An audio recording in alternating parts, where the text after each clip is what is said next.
Thanks for tuning in. I am going to show you how to make magic muffins today. Now, I call these magic muffins magic because they truly are. They've been a favorite from the challenges since 2017 now. They're kid friendly, they're really easy to make. Your kids could even make them. They're super delicious and healthy. So let's get the ingredients and get ready to get into the cooking. Some buckwheat. I think that's it from here. Now this recipe is already really easy, but it's even easier now that it's actually on Cookie Do as part of my partnership with Thermomix in Australia. But just so you know, if you don't have a TM6 or you don't use Cookie Do, that's okay. You can head to my website, thermofit.com.au, and get the 1 week free challenge, which has an ebook with this recipe in it, so you can make them manually. So this magic muffins recipe, I've programmed it into my Cookie Do under Cook Today. So if I just go into my week, I'm gonna see the magic muffins appear there under Today. Click there, let's get started. I'll just do a quick scan to make sure I've got all the ingredients ready. Yep, and away we go. Oven's preheating, good to go. Next. Now we are using buckwheat for this recipe. This is the flour, I guess, of this recipe. Now, buckwheat is not a wheat and it's not a grain, despite the name can be a little bit confusing on that side, but it is like a seed. And the really good thing about buckwheat, if I can get the lid open, there we go. The really good thing about buckwheat is that it's a complete protein. So even though it's a seed, it's a complete protein. And what that means is it's got all 9 essential amino acids in the buckwheat. So what that means is that there's 9 essential amino acids that your body can't make. We need to consume them from food. And now usually only animal products have all those essential 9 amino acids, but there's a handful of plant foods that have those 9 essential amino acids. Buckwheat is one of them. So we're gonna mill that up. We need 150 grams. Now, just in case you are on quite a strict low carb way of eating, buckwheat's not low carb, unfortunately, even though, you know, this is going to be split up between all of our muffins, so it's really not that much. But if you really wanted to be careful and not have too many carbs, you could easily just swap this for almonds.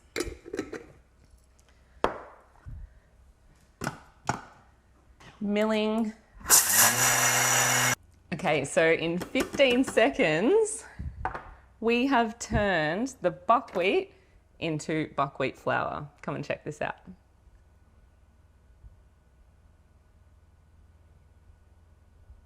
Now that's the same for milling any grains or nuts or seeds, although most grains you probably need a little bit longer. Now we're gonna just pop this and set it aside. Well, I know this recipe is so off by heart because I've been making it for so many years, I don't even need Cookie Do to guide me through, but I'll try and keep up with it for you guys at home. So transfer into a bowl and set aside. And one of the best things that you can come across in a recipe is don't wash the mixing bowl. So in this case, we don't need to wash the mixing bowl in between things.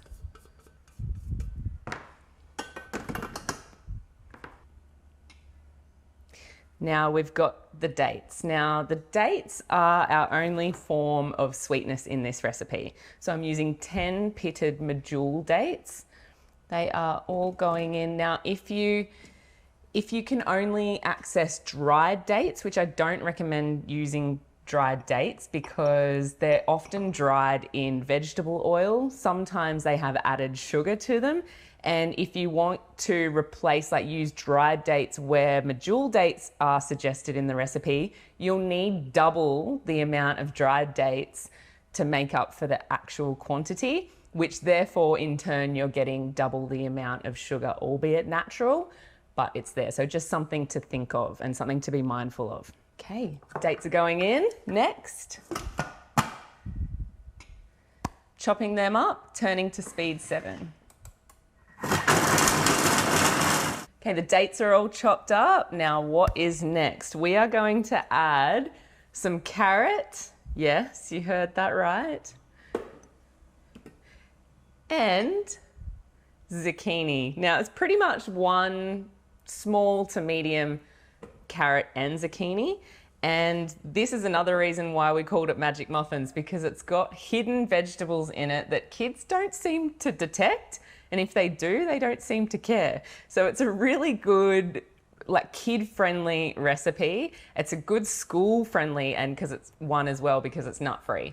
So really good to pack in the lunch boxes, and they're freezer-friendly.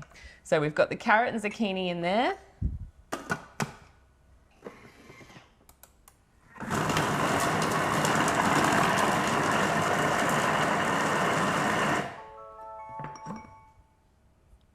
Alrighty, there we go. We've got our dates and our zucchini and carrot for our magic muffins. And what's next? We've got our banana. If we can use a nice ripe one, that's always good. Next, this next ingredient, it's optional. So it's 70 grams of walnuts, but obviously, if you're making these for school lunches, you can totally leave them out. If not, go right ahead and add them in, whatever you like. If you like a bit of crunchiness, a little bit of crunch inside your muffins, then go for it. If you like them just nice and regular muffins without that crunch, then leave out the walnuts. So I'm gonna leave out the walnuts today. We've got a couple of eggs. I always try and encourage to use free-range organic eggs where possible. Now, 50 grams milk of choice. You can use dairy milk, you can use plant milk, you can literally use whatever type of milk you prefer. I usually just use whatever I've got on hand. Sometimes that's my cashew and hemp milk, and other times it is soy. Today I'm using organic soy. Now we've got 2 teaspoons of vanilla bean extract. It's important that you use an extract or a paste and not an essence, because an essence isn't real vanilla. It's mostly just flavoring. So just check on the back of your vanilla. If it's an extract or a paste, or it's actually got some real vanilla in there, that's good.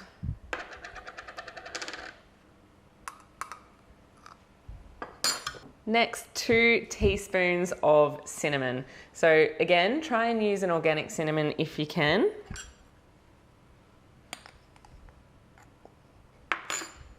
Now, coconut oil. You can use butter as well if you want. I'd probably soften it a little bit, but coconut oil works really well.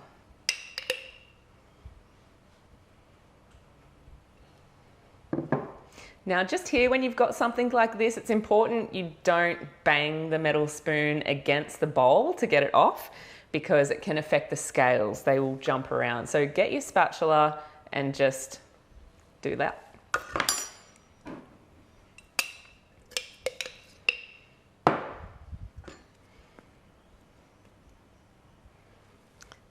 Do. Okay, what's next after that? So we've got some baking powder.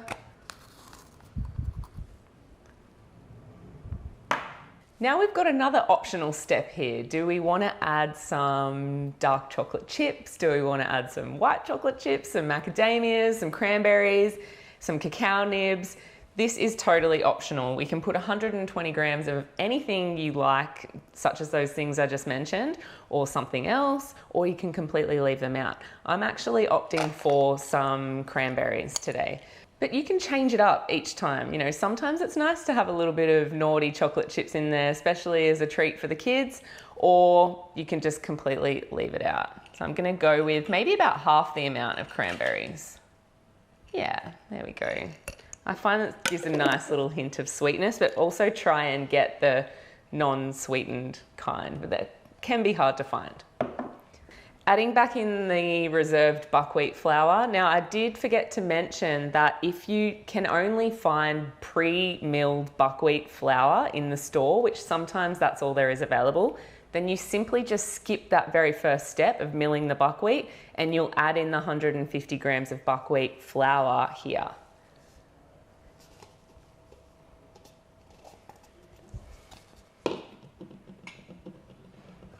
Right.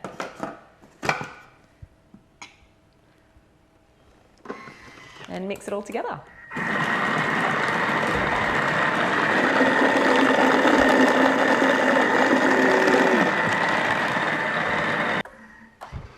Alrighty.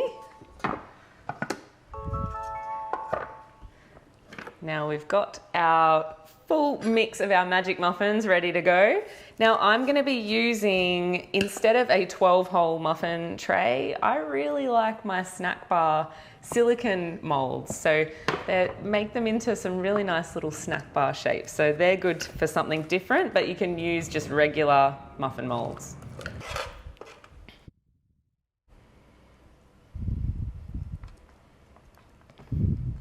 Now, little tip here with the spatula. Now, some people don't like this spatula. I think it might just be because they haven't got the technique right yet.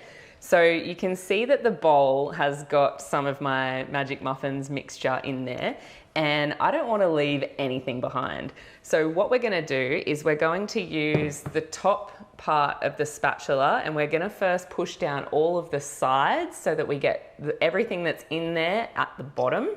So now we've got all of the mixture down to the bottom. We've scraped the sides down. We're now going to turn the spatula onto the bottom with the angled side going up the bowl and do a full revolution against the blunt side of the blades so that we can make sure we get everything out.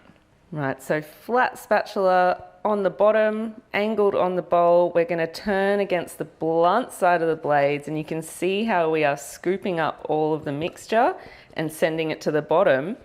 Then we're able to get that much more mixture out. We do not want to leave that behind. Okay, so we've got them all in our muffin tin ready to go. Let's see what our instructions are. We are going to cook these on 170 degrees for about 20-25 minutes from memory. Yeah, 20 minutes or until a wooden skewer comes out clean. So let's pop them in.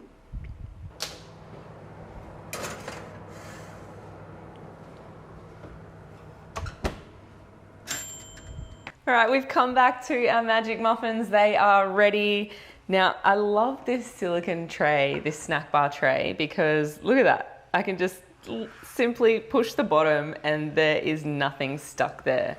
Now, you can get this on the mix shop. It's a fixed frame, like a steel frame with that silicone on the inside. So it's really easy to use. But I'm just gonna pop one up and just break it open to show you how delicious that is inside. Now, these are, like I mentioned, they're freezer friendly, they're gluten-free, grain-free, they are refined sugar-free because the only sweetness we're using is the Medjool dates and I guess a banana. Now, I love these because, you know, they double as a perfect snack to have on the run. They can also be a quick grab and go breakfast, and they can also be a dessert. So if you want to opt for the chocolate chips, it's a little bit more desserty feel. If you want to ice them, you can as well. But there you go. They are my magic muffins. High fiber, fully satisfying, really nutrient dense, kid friendly, freezer friendly. There is literally nothing more that you could ask for from a muffin.